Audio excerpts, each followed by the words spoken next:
बार ना हुई बिना हरि भजन के नैया बहुत पार ना हुई। जपतिया राम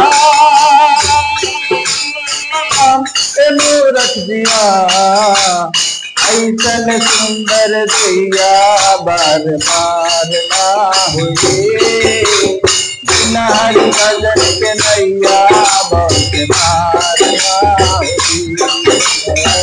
जपतिया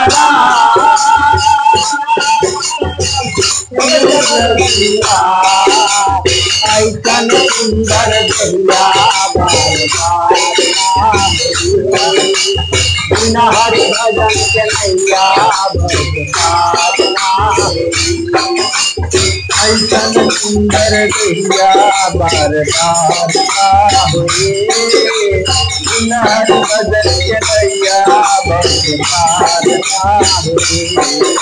ऐसन सुंदर दिया बार बार ना हुई बिना हरि भजन के नैया बहुत पार ना हुई।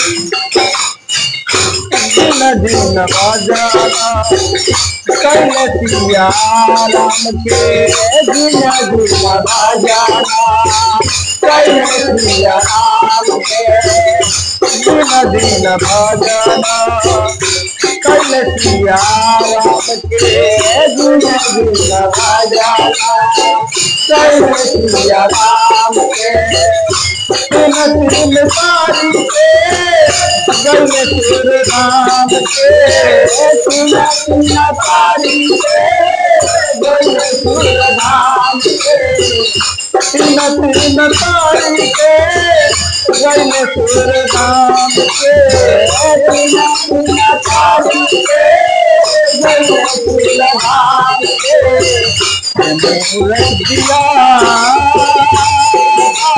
जो पद तन जताई बेकार ना हुई बिना हरि भजन के नैया बहुत पार ना हुई।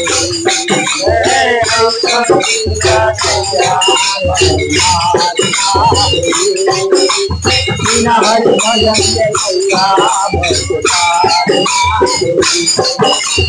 ऐसन सुंदर दिया बार बार ना हुई बिना हरि भजन के नैया बहुत पार ना हुई।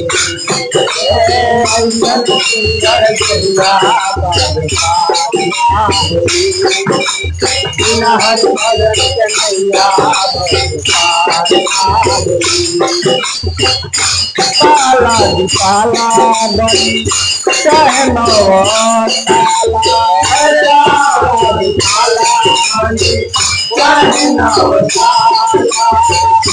घरवा में भाई भाई चाहे रंगे लाला घरवा में भाई भाई चाहे रंगे लाला घरवा में भाई भाई चाहे रंगे लाला घरवा में भाई भाई चाहे रंगे लाला देखे अपन जबा उपहार ना होई